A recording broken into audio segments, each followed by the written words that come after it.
तुषारहार धवला या शुभ्रवस्त्रावृता या वीणावरदण्डमण्डितकरा या श्वेतपद्मासना या ब्रह्माच्युतशङ्करप्रभृतिवीरदेवै सदा वन्दिता सा मां पातु मीरा भगवती निःशेषजाड्यापहा।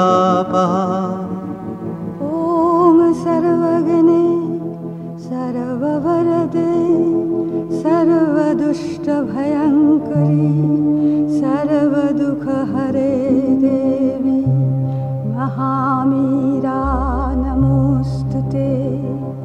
सिद्धिबुद्धिप्रदे देवी भुक्तिमुक्तिप्रदायिनी मन्त्रमूर्ते सदा देवी महामीरा नमोऽस्तुते। आद्यन्तरहिते देवी आद्यशक्ते महेश्वरी योगदे योगसम्भुते महामीरा नमोऽस्तुते महामीरा नमोऽस्तुते।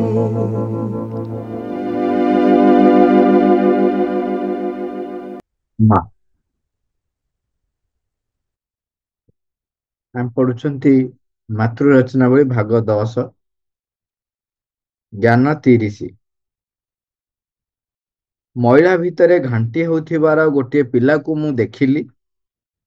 ପୁଣି ସେହି ପିଲାଟିକୁ ଯେତେବେଳେ ତାର ମା ପରିଷ୍କାର କରିଦେଲେ ଓ ସିଏ ତାହା ଫଳରେ ଚକଚକ ହୋଇ ଦିଶିଲା, ମୁଁ ସେତେବେଳେ ମଧ୍ୟ ତାକୁ ଦେଖିଲି।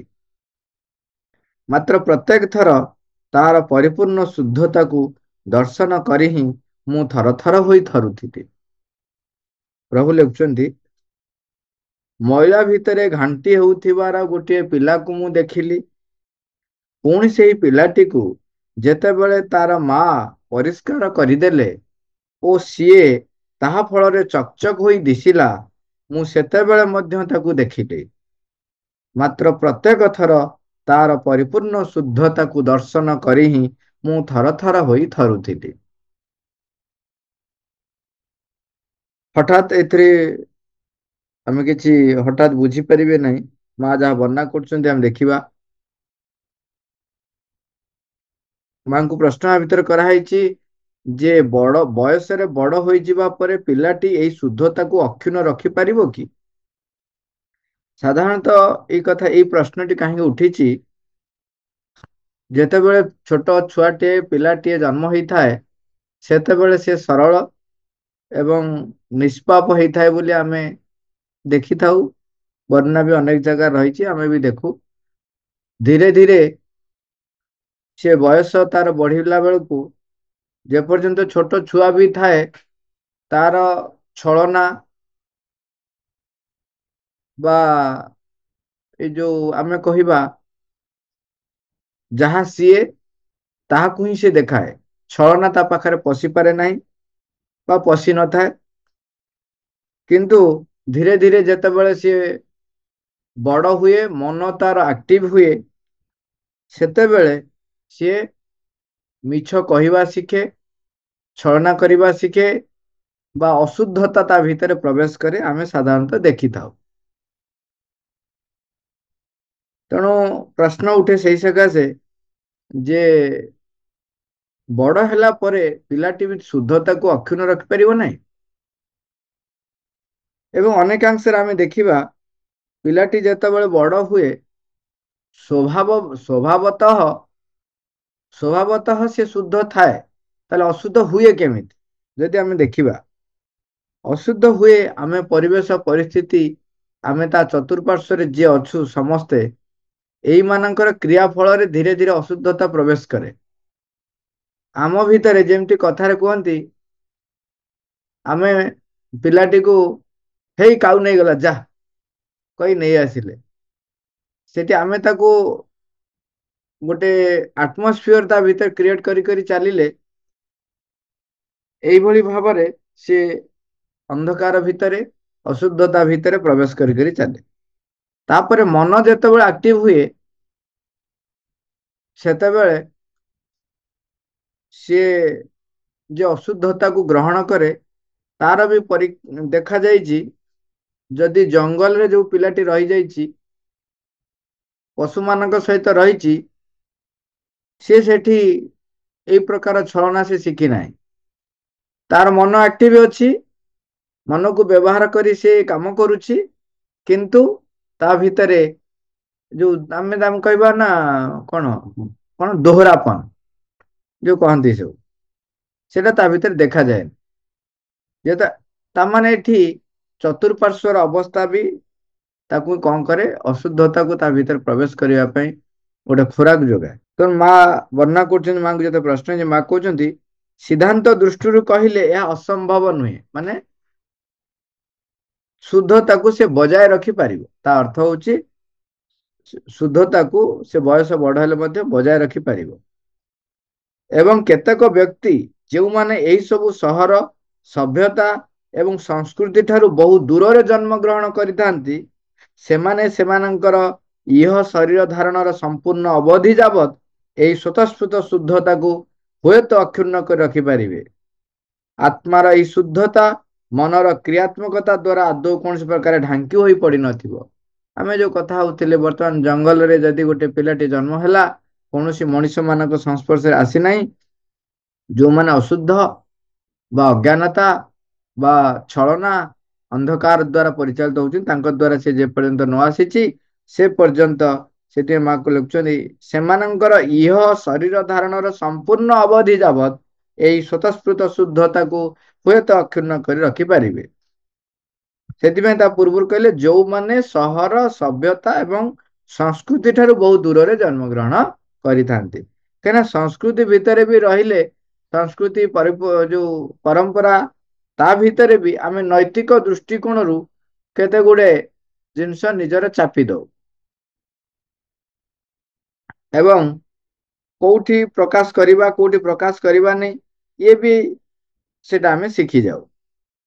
ତେଣୁ ଆଠାରୁ ଦୂରରେ ଜନ୍ମଗ୍ରହଣ କରିଥାଏ ମା ବର୍ଣ୍ଣନା କରୁଛନ୍ତି ଯେ ସେଠି ଅକ୍ଷୁଣ୍ଣତା ତାର ଶରୀର ଧାରଣର ଶେଷ ପର୍ଯ୍ୟନ୍ତ ଅକ୍ଷୁଣ୍ଣ ରହିପାରେ।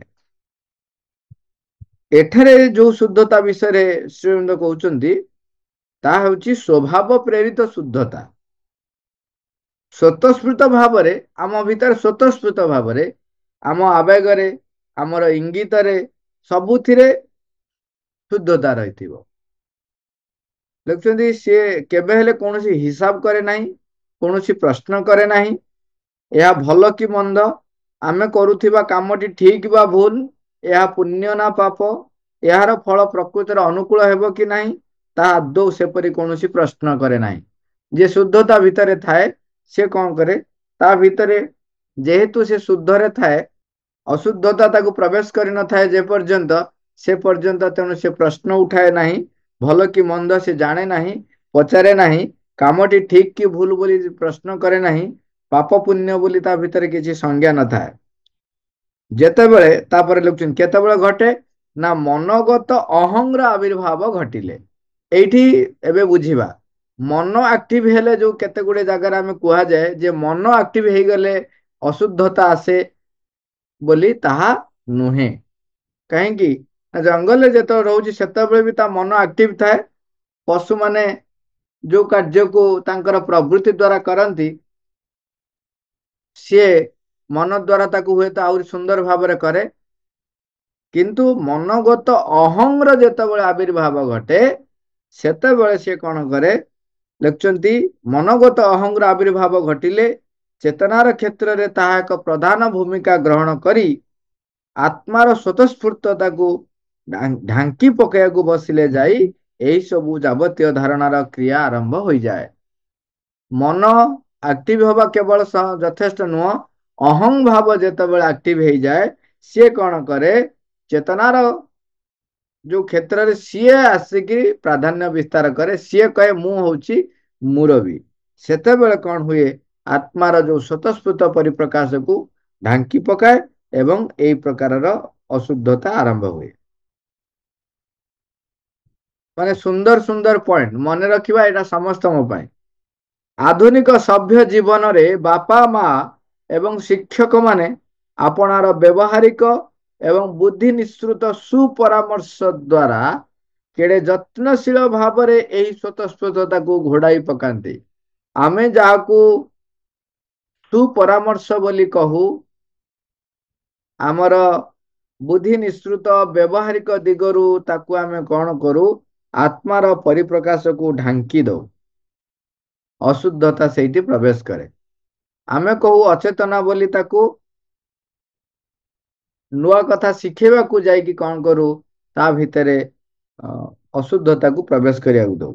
ଯେମିତି ଆମେ ଆଲୋଚନା କରୁଥିଲେ, ପ୍ରଥମେ ଆମେ ଶିଖାଉ ତାକୁ, ଦେଖ ମିଛ କହିବା ଶିଖାଉ। ହେଇ ନେଇଗଲା, କାଉ ଖାଇଗଲା, ଭୂତ ଆସିବ, ଭୟ ଆମେ ତା ଭିତରେ ପୁରେଇଲେ। ଭୂତ ଆସିବ, ତା ଭିତରେ ଆମେ ଭୟ ପୁରେଇଲେ। ଏବଂ ତାଙ୍କ ଆଗରେ ଏମିତି ଆଚରଣ କରିବୁ, ଆଙ୍କ ଆଗରେ ଏମିତି ଆଚରଣ କରିବ।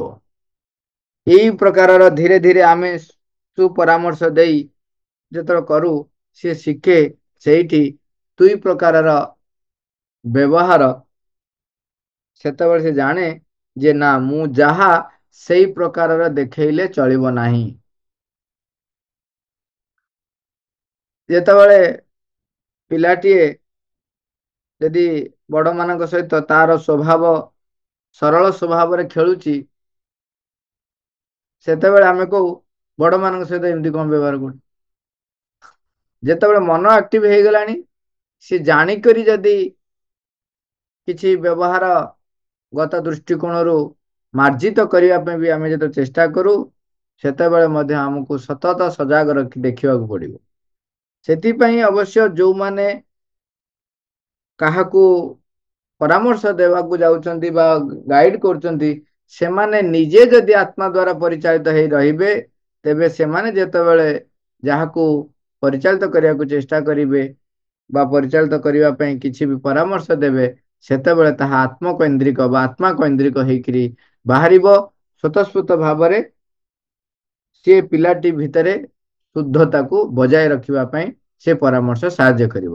ନହେଲେ ସାଧାରଣତଃ ଆମେ କ'ଣ ହଉ? ଆମେ ଅହଂ ଦ୍ୱାରା ପରିଚାଳିତ ହୋଇ ତା ଭିତରେ ଥିବା ମାନସିକ ଅହଂକୁ ବଢ଼େଇବାରେ ସାହାଯ୍ୟ କରୁ।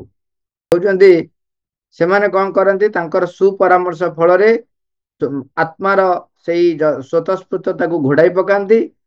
ତାହାକୁ ସେମାନେ ଅଚେତନା ବୋଲି କହନ୍ତି ଓ ତାର ସ୍ଥାନାପନ୍ନ ଭାବରେ ସେମାନେ ଏକ ଅତ୍ୟନ୍ତ କ୍ଷୁଦ୍ର, ଅତ୍ୟନ୍ତ ସଂକୀର୍ଣ୍ଣ ଓ ମାନସିକ ସୀମାବଦ୍ଧ ମାନସିକ ଅହଂକୁ ନେଇ ରଖିଦିଅନ୍ତି। ତା ସ୍ଥାନରେ ସେଇଟାକୁ ଆଣିକି ରଖିଦିଅନ୍ତି।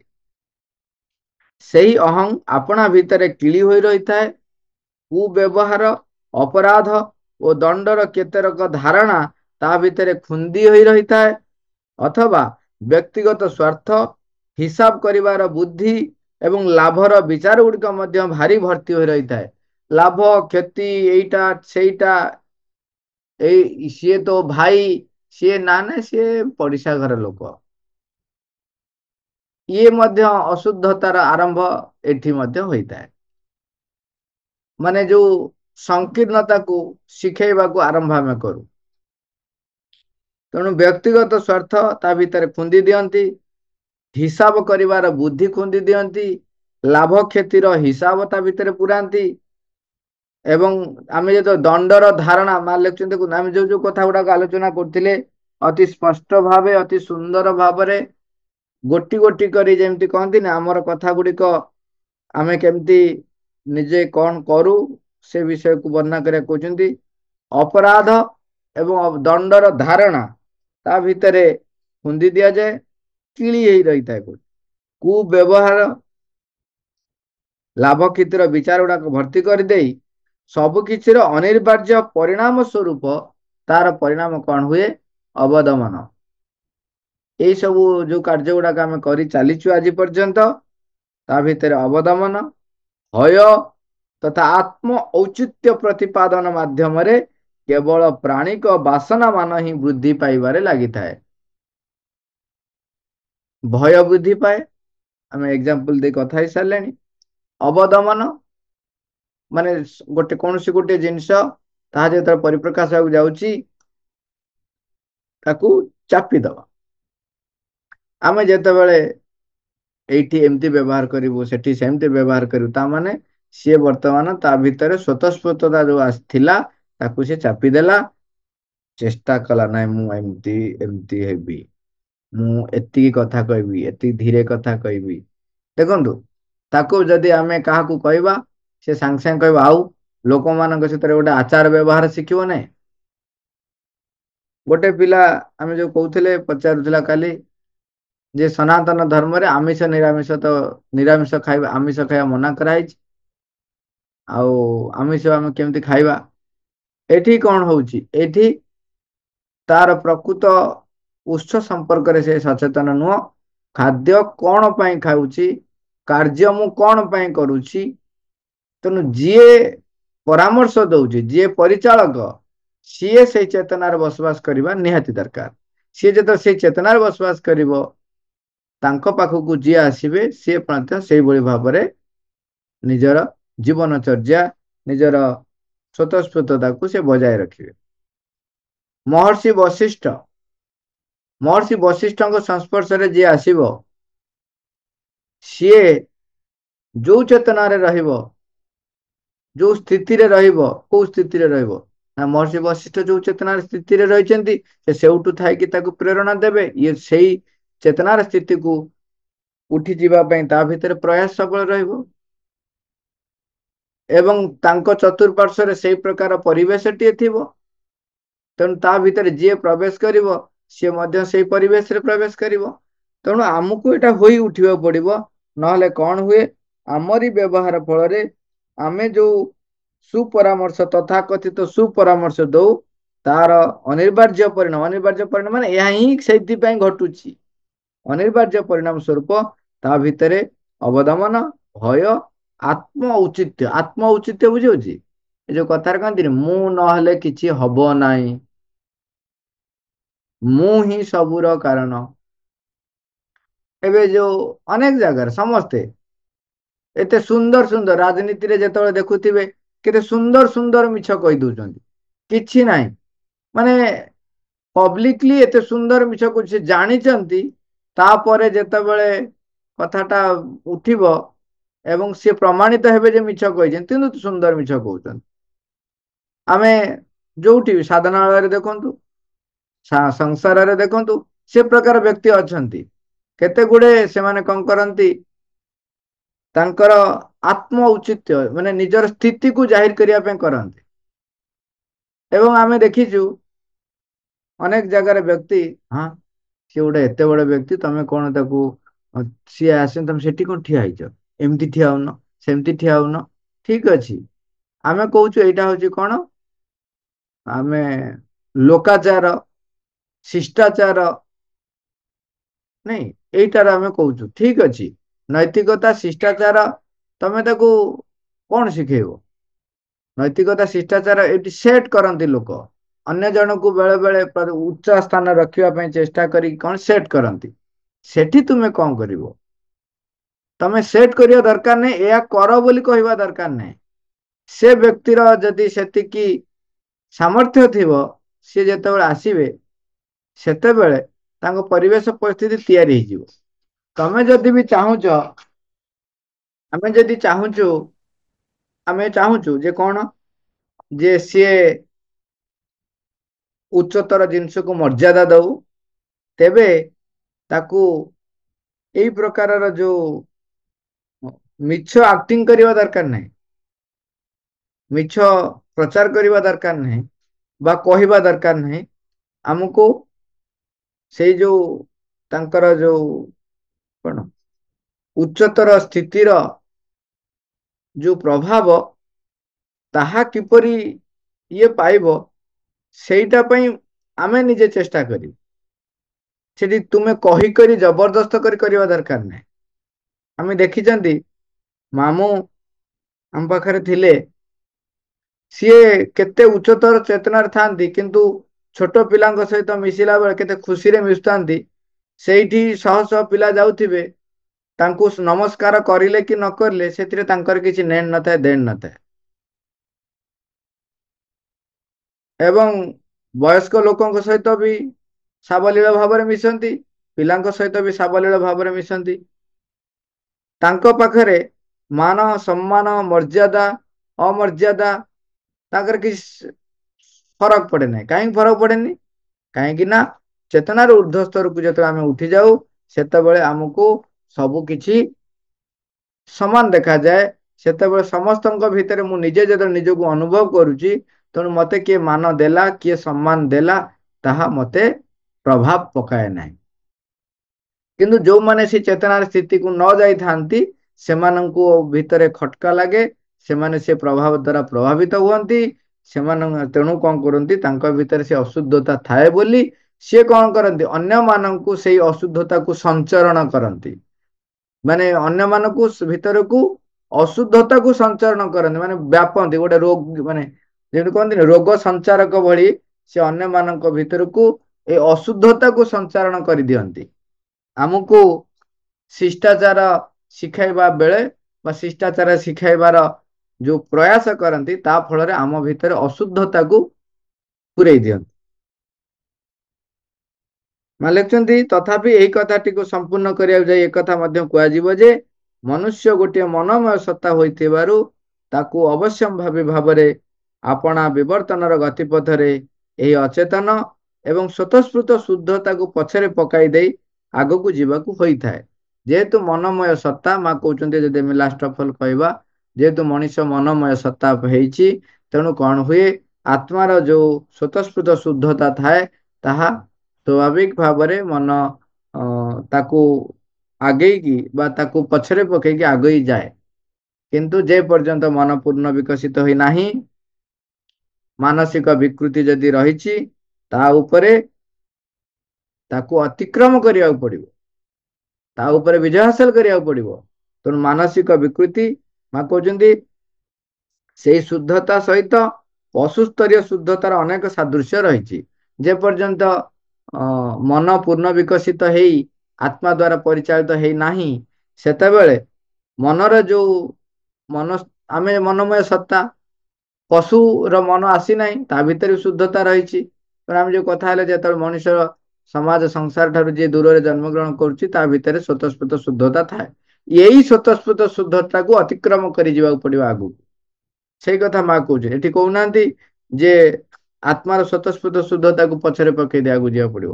ଏଠି କହୁଛନ୍ତି ପଶୁସ୍ତରୀୟ ଯୋଉ ଶୁଦ୍ଧତା ରହିଛି, ମାନେ ପ୍ରବୃତ୍ତି ଦ୍ୱାରା ପରିଚାଳିତ ହେଇଛି, ସେଇ ଶୁଦ୍ଧତାକୁ ଆମେ ଆଗେଇ ଯିବାକୁ ପଡିବ। ମନ ଆକ୍ଟିଭ ହବ, ମନ ନିଜର କାର୍ଯ୍ୟ କରିବ, ମନ ପୂର୍ଣ୍ଣତା ହାସଲ କରିବ, ତାର ବିକାଶ ବଢି ହେଇ ଚାଲିବ ଏବଂ ତା ଭିତରେ ଯୋଉ ବିକୃତି ରହିଛି, ଯୋଉ ଅଶୁଦ୍ଧତା ରହିଛି ତାକୁ ଅତିକ୍ରମ କରି ମନ ସ୍ତରର ସେପାଖକୁ ଯିବାକୁ ହେବ ଏବଂ ଦିବ୍ୟ ଚେତନାର ସେଇ ଉଚ୍ଚତର ଏବଂ ଜ୍ୟୋତିର୍ମୟ ଶୁଦ୍ଧତା ମଧ୍ୟକୁ ଜାଗୃତ ହେବାକୁ ପଡିବ। ଏଠି ଆହୁରି ଉର୍ଦ୍ଧ୍ୱକୁ ଯିବାକୁ ପଡିବ। ପଶୁସ୍ତରୀୟ ଶୁଦ୍ଧତା ଭିତର ଠାରୁ ମନ ଯେତେବେଳେ ବିକଶିତ ହେଇ ଶୁଦ୍ଧ ହବ ସେତେବେଳେ କଣ ହବ ନା ସେ ଆଉ ପଛକୁ ଫେରିବ ନାହିଁ। ସିଏ ନିଜେ ବାଛି ଶିଖିବ ଯେ କୋଉଟା ସତ୍ୟ, କୋଉଟା ଅଜ୍ଞାନତା, କୋଉଟା ଅନ୍ଧକାର, କୋଉଟା ଜ୍ୟୋତି, କୋଉଟା ଅନ୍ଧକାର। ତେଣୁ ପରମଙ୍କୁ ପରିପ୍ରକାଶ କରିବା ପାଇଁ ସେ ଏଇ ମନ ସ୍ତରର ଯୋଉ ପର୍ଯ୍ୟାୟ ରହିଛି ତାକୁ ଅତିକ୍ରମ କରି ଦିବ୍ୟ ଚେତନା ସ୍ତରକୁ ଉଠି ଯିବାକୁ ପଡିବ। ଆତ୍ମାର ଜ୍ୟୋତିର୍ମୟ ଶୁଦ୍ଧତାକୁ ଜାଗ୍ରତ କରିବାକୁ ପଡିବ। ମା ମା, thank you all, Robert.